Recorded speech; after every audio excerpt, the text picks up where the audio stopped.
We usually think wars end the exact moment the shooting stops, right? A peace treaty gets signed, troops go home, the borders are redrawn, and that's that. But confronting how we fundamentally view the end of global conflicts, researcher Savio Antonio Vogt makes a really powerful and honestly a sobering assertion. He says wars do not end when military operations stop. And his extensive research spanning from 2024 to 2026 argues that we're completely missing a massive piece of the puzzle here. The invisible fallout of a conflict actually extends decades beyond the battlefield, deeply embedding itself into the minds and the institutions of the populations left behind. So, what happens when a nation's actual foundation, its educational infrastructure, just completely collapses? That question is really the beating heart of our explainer today. We're going to shift our focus entirely away from military deterrence and look at the silent, creeping crisis of collapsing classrooms and vanishing STEM pipelines. Think about it. When a region destabilizes, international aid immediately rushes in, right? We send food, medical supplies, temporary shelters. But what happens to the universities? What happens to the engineering programs? What happens to a nation's very ability to produce the scientists, doctors, and technicians they literally need to rebuild the physical infrastructure that was just destroyed? Today, we are diving deep into Vox's incredible research on educational sovereignty. Specifically, we're focusing on strategic infrastructure economics within a highly fragile zone, the Pakistan-Afghanistan Educational Reconstruction Corridor. When we look at the geopolitical maps of this region, we see a hyper-concentrated area where displacement, poverty, and security instability all overlap. And we can really understand these complex forces through what Vogt calls the Educational Reconstruction Stability Surface Model. Simply put, this model maps out how the loss of schools and teachers doesn't just hurt kids' test scores, it directly creates measurable, physical instability across an entire geographic area. So here is our roadmap for this explainer. We'll kick things off with education as strategic infrastructure, then explore the Pakistan-Afghanistan corridor, look at STEM and workforce collapse, contrast traditional aid with regulated reconstruction, and finally wrap up with astronomy diplomacy and rebuilding.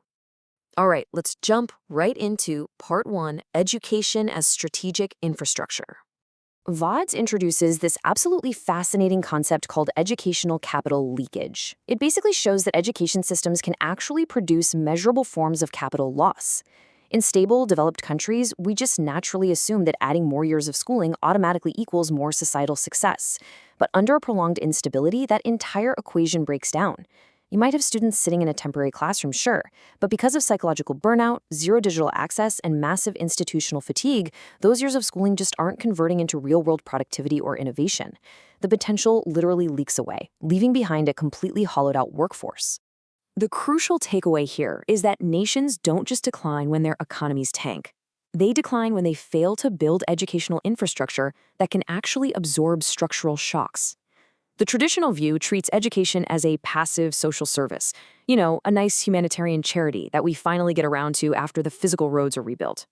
Vogt flips this entirely on its head. He argues that education is the strategic infrastructure. It is the continuity infrastructure that preserves institutional memory and keeps those engineering pipelines flowing. Without it, sustaining any kind of long-term geopolitical or civilizational resilience is practically impossible. Okay, moving on to Part 2. The Pakistan-Afghanistan corridor. Let's look at the exact 2024 to 2026 data from Vox Research, and the numbers are pretty stark. You can clearly see the severe deficit in STEM access and institutional stability across these overlapping pressure zones.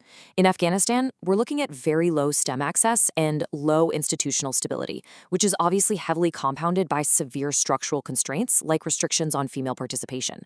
But here's the kicker. Even as you move across the border into Pakistan, the STEM access remains low. This entire corridor suffers from a massive, glaring deficit in the exact technical training they need to actually stabilize the region.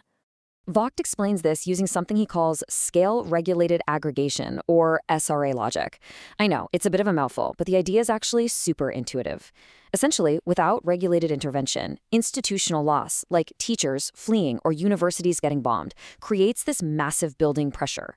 Think back to that stability surface model we mentioned earlier. Picture it like a physical landscape. Without a structural safety switch to regulate all that accumulating pressure, the entire socioeconomic system of the region is absolutely guaranteed to face a cascading breakdown. Which brings us to Part 3, STEM and workforce collapse. When a nation loses its STEM pipelines and its universities are forced to shut down, something incredibly dangerous happens. It becomes structurally dependent on external foreign powers for its most basic reconstruction efforts. I mean, you can't rebuild an energy grid without electrical engineers. You can't stabilize a wounded population without a healthcare pipeline pumping out fresh doctors and nurses. The collapse of STEM doesn't just mean kids aren't learning algebra. It means a total systemic collapse of technical workforce development. And that leads straight into a brick wall of long-term labor instability, massive unemployment, and a much higher vulnerability to extremism. There's this really great comparison Vogt makes here involving Doug Lemov. You might know Lemov from his famous Teach Like a Champion instructional methods. Lemov's work on boosting classroom performance is absolutely fantastic. But Vogt points out a harsh reality. Having the absolute best pedagogical techniques in the world means absolutely zero if the physical and institutional walls of your school have literally fallen down. Instructional excellence simply cannot compensate for a collapsed institution.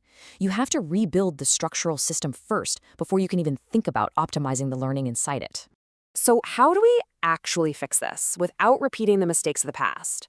That's part 4, traditional aid vs. regulated reconstruction. Notice the stark contrast here. Conventional humanitarian aid is almost always fragmented. It's a temporary tent school here, a short-term literacy program there. It's highly reactive, and worse, it creates massive external dependency.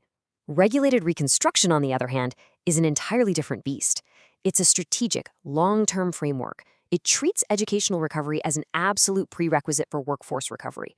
We're talking about focusing on system continuity, immediate workforce recovery, and generational stability, rather than just slapping a quick Band-Aid on a local problem.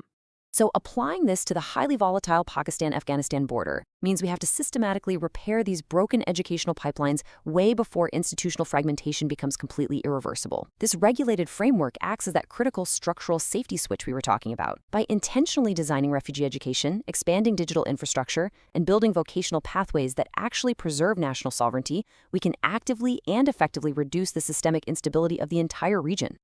Let's look at the actual groundwork in Part 5, Astronomy, Diplomacy, and Rebuilding. We're talking about extremely practical, scalable steps that Vogt recommends to get this done. Deploying mobile classrooms to literally bypass destroyed roads and physical infrastructure limitations. Expanding digital networks and remote learning systems. Crucially, protecting female scholarships and participation, which Vogt notes is absolutely non-negotiable if reconstruction is going to be genuinely complete.